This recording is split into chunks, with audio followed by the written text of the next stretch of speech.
देखिए आदरणीय श्रोतागण, वर्तमान में डॉक्टर त्यागी हेल्थ शो नाम से जो यूट्यूब चैनल है, तो उसके माध्यम से शायद भाई शोराण जी हैं प्रसिद्ध पत्रकार। मेरा तो परिचय नहीं, वो देख के ही कुछ ऐसा वो आभास हुआ। तो उन्होंने पूज्य पिताजी का साक्षात्कार लिया आयुर्वेद के संदर्भ में, और बड़ा अच्छा, मैंने भी वो वीडियो देखा, बड़ा अच्छा लगा। और महापुरुष, किसी महापुरुष के बारे में, एक दूसरे के बारे में कोई वो तथ्यात्मक बात ऐसी कहते हैं तो वो उनका अपना विषय होता है, उसमें सामान्य व्यक्तियों को उसमें नहीं घुसना चाहिए।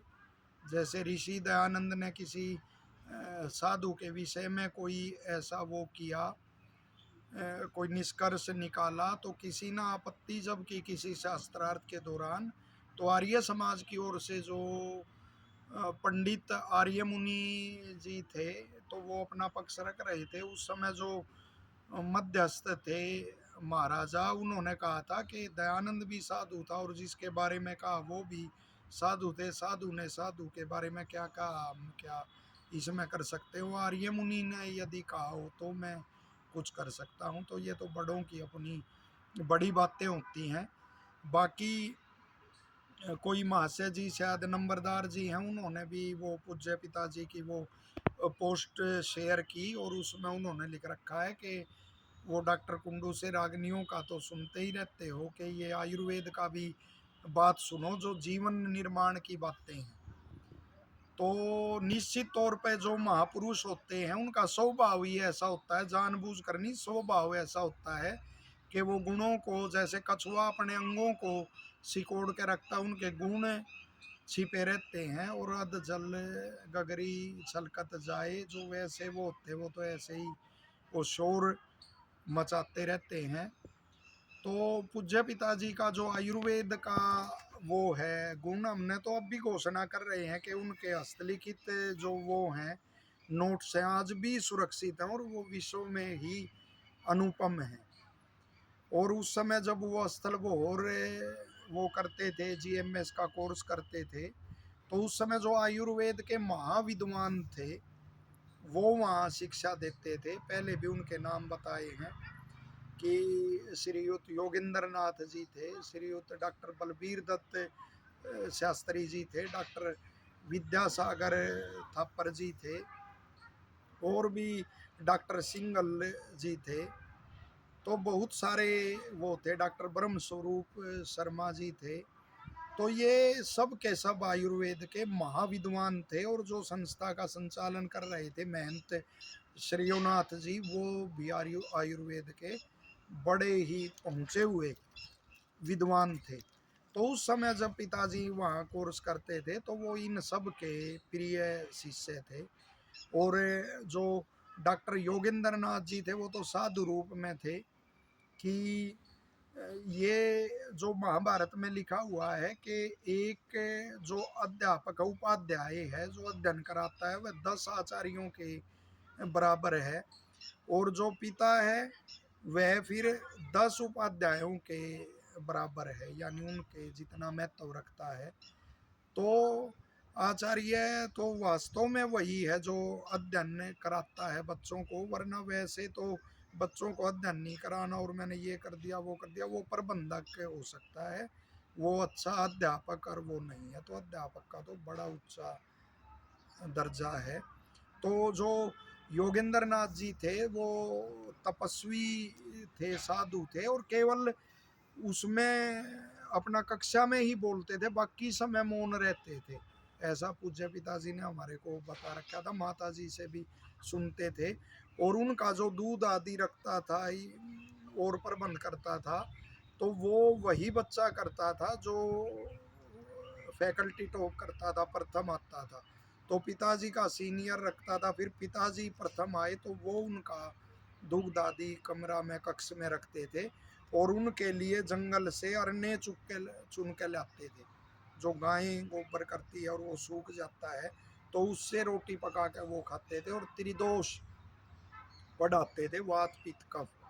केवल इतना एक लाइन में या एक पृष्ठ में कहने से काम नहीं चलता, ये तो एक पूरा का पूरा अध्याय ग्रंथ है। तो उसके भी उनके पास नोट सर वो सुरक्षित हैं जो वो पढ़ाते थे।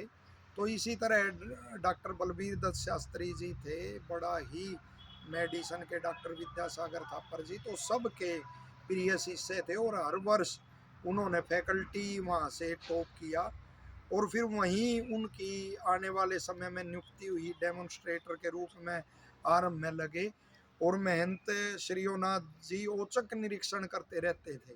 पहले भी मैंने बताया एक बार जब पिताजी आंतरिक ज्वर टाइफाइड मोतीजरा के बारे में पढ़ा रहे थे, तो महंत जी आए और कहा क्या पढ़ा रहे हो कुंडू।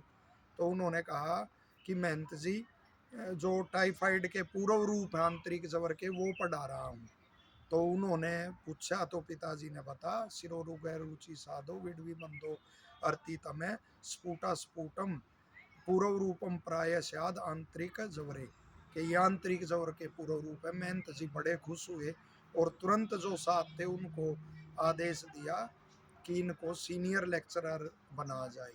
इसी तरह से जब एक बार सभी बैठे हुए थे, डॉक्टर बलबीर दत्त शास्त्री जी आदि सभी थे, तो उन्होंने प्रश्न किया कि आरोग्यवर्धनी में कुटकी है, इसका क्या वो है, क्या गुण है इसका। तो देखिए सब ये भी बता सकते हैं कि लीवर के लिए लाभदायक है, या ये बता सकते हैं कि मल का भेदन करती है, लेकिन जो मूल सिद्धांत है उस समय पिताजी ने उत्तर दिया कि जो छोटी आंत है कि उससे ही है जो जल है उसका अवशोषण करके और बड़ी आंत में लाती है, और बड़ी जो जमा हुआ सूखा हुआ मल है वह आर्द्र हो जाता है और फिर बाहर निकल जाता है। तो कितना, अब कौन इस सिद्धांत को जानता। महंत जी बड़े प्रसन्न हुए और कहा कि इनको असिस्टेंट प्रोफेसर बनाया जाए। तो उनकी कक्षा में बिल्कुल पिन ड्रॉप साइलेंस रहता था। फिर 3 जगह से उन्होंने वो सरकारी नौकरी भी छोड़ दी उसी संस्था के मोह के कारण। लेकिन आगे संस्थाओं में क्या होता है, बड़ा राजनीति वहाँ चली और जितने भी योग्य वो थे वो संस्था उनको छोड़नी पड़ी, और 12 साल बड़े संघर्ष के रहे। और फिर वो खानपुर लगे। खानपुर से जब सेवानिवृत्त हुए तो वहाँ भी वार्डन ने बताया था कि जब भी आपके यहाँ पीरियड होता तो लड़कियाँ कहती थी डॉक्टर कुंडू का पीरियड है, भोजन करती थी वो भी छोड़ देती थी कि ज़रूर पढ़ना है, कि सिद्धांतों की जानकारी लेनी है।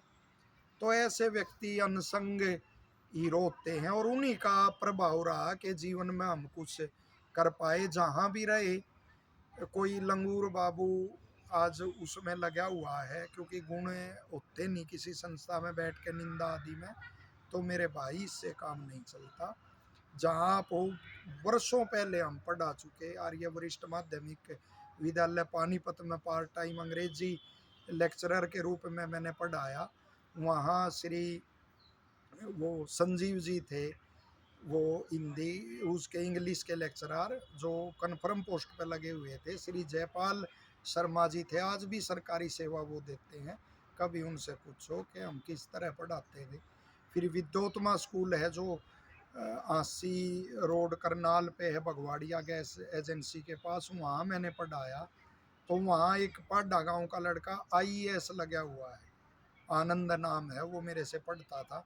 वो मिला, बोला गुरुजी आपने जो ग्रामर पढ़ाई थी कि वो अब भी सुरक्षित है हमारे पास इंग्लिश की। और तो क्या बताएं, गुरुकुल में और वो पढ़ाया, और वो तो पढ़ाने में बिल्कुल आनंद और वो लिया। फिर आयुर्वेद में भी रुचि थी, आरंभ से ही बचपन से ही पिताजी की बातें सुनते आई।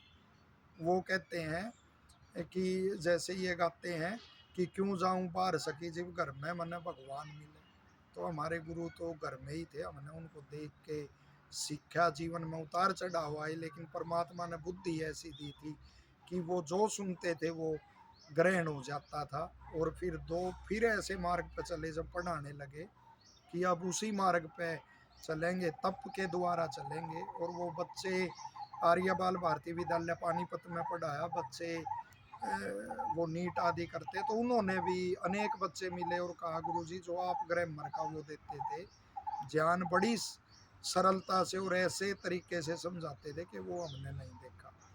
तो उसमें फिर आयुर्वेद में भी 2 वर्ष अध्ययन किया और पिताजी के नोट्स और ग्रंथ और जो गुरुजी पढ़ाते थे वो भी एक अध्ययन करके और अब वो ज्ञान प्राप्त किया। लेकिन पिताजी के ज्ञान को किसी भी अंश में छू नहीं पाए और मेहनत करेंगे, कर रहे हैं।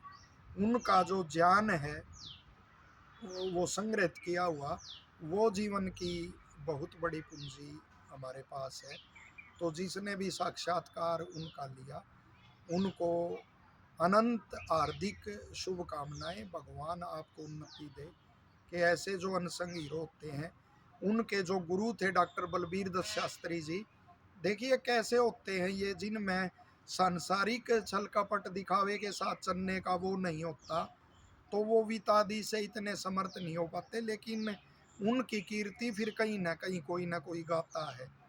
तो डॉक्टर बलबीर दत्त शास्त्री जी को मैंने ये जो नहर है यहाँ अस्तलबोर से पहले तिलियार लेक से इधर, तो यहाँ उन्हीं के किसी शिष्य ने वैद्यराज कोई कंपनी चलाई थी, आयुर्वेद के औषधियों के निर्माण करते थे।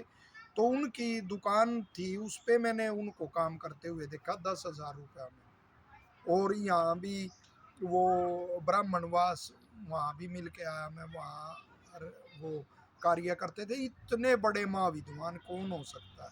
पिताजी भी अपनी कॉपी में उनकी तस्वीर रखते थे और वो बड़े गर्व से बताते थे कि मेरा ही शिष्य है और मेरा चित्र अपनी कॉपी में रखता है। तो ऐसे ऐसे विद्वान है, इस तरह से रहे। और जो छल कपट चापलूसी और उसमें रहे वो ज़्यादातर संस्थाओं में और उसमें वो रहे कामयाब। लेकिन फिर भी अपने ज्ञान में ऐसे लोग आनंद बनाते हैं और वर्चू रिवार्डेड, उसका सदाचार का ज्ञान का इन पारितोषिक मिलता है ईश्वर की ओर से भी और ऐसे लोगों की ओर से भी जो ऐसे साक्षात्कार लेते हैं। बार बार धन्यवाद।